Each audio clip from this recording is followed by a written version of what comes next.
Halo, assalamualaikum warahmatullahi wabarakatuh. Eh, Pada kesempatan kali ini saya akan menjelaskan tentang pendahuluan pemrograman berorientasi objek. Sebelum itu, saya akan memperkenalkan anggota dari kelompok kami, yaitu yang pertama adalah Alfredo Crescio Valdano dengan NPM 22311075 dan Intan Cahyani dengan NPM 22311090 dan juga Eladika dengan NPM 21311051 dan dengan saya sendiri Clinton Lumbanturan dengan NPM 223111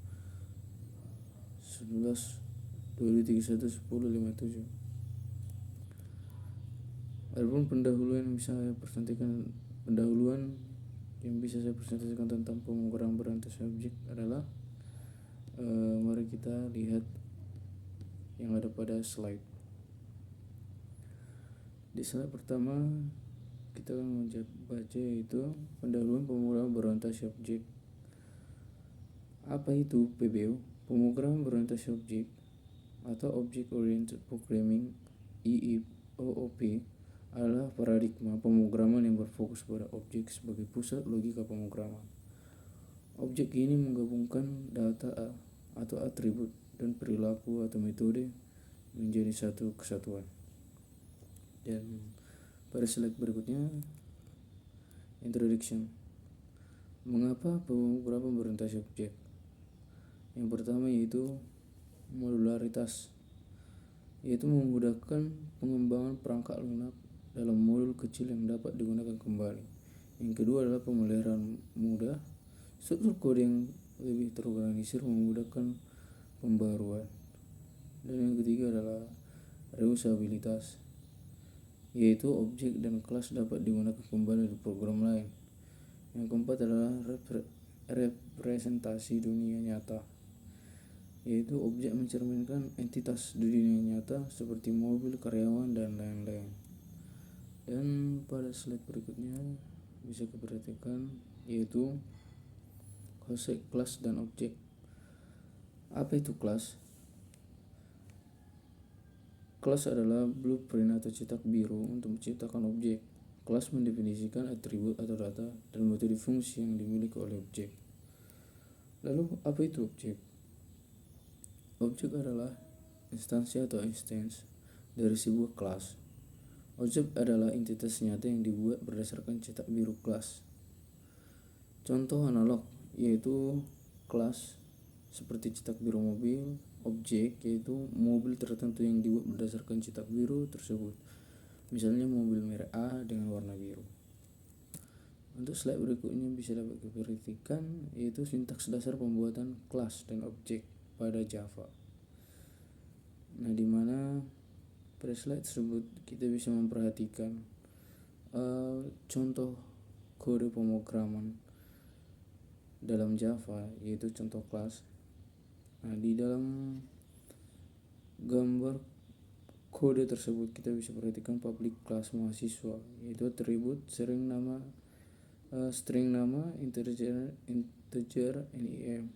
Dan sebagai konstrukturnya adalah public mahasiswa string dengan string nama integer NIM, yaitu this nama this in NIM atau sama dengan name. Dan metode public void tampilkan info.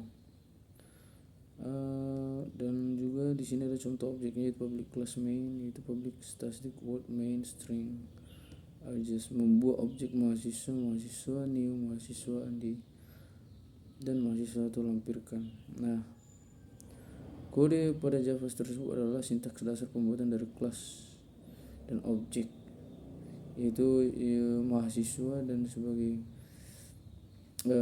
contoh objeknya adalah mahasiswa.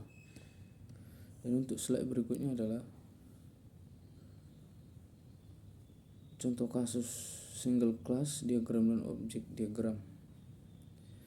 Sebuah sistem perpustakaan memiliki kelas yaitu buku dengan atribut sebagai berikut, yaitu judul string, pengarang string, tahun terbit integer. Metode yang dimiliki yaitu yang pertama, tampilkan detail, menampilkan informasi buku. Nah, untuk kelas diagram bisa kita perhatikan di dalam slide tersebut gambar dari kelas diagram buku dan objek diagram, gambar contoh objek berdasarkan kelas buku. Nah, di slide tersebut sudah ada juga kelas diagram yaitu buku dan buku 1 dari kelas diagramnya sampai objek diagramnya. Untuk slide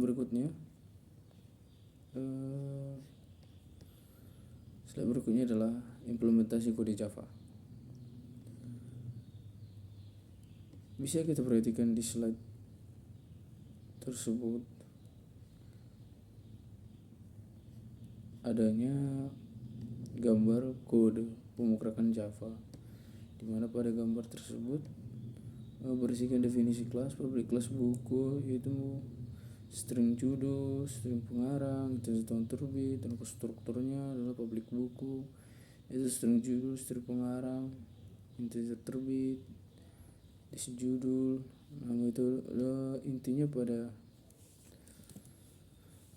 slide tersebut adalah implementasi kode Java, yaitu tadi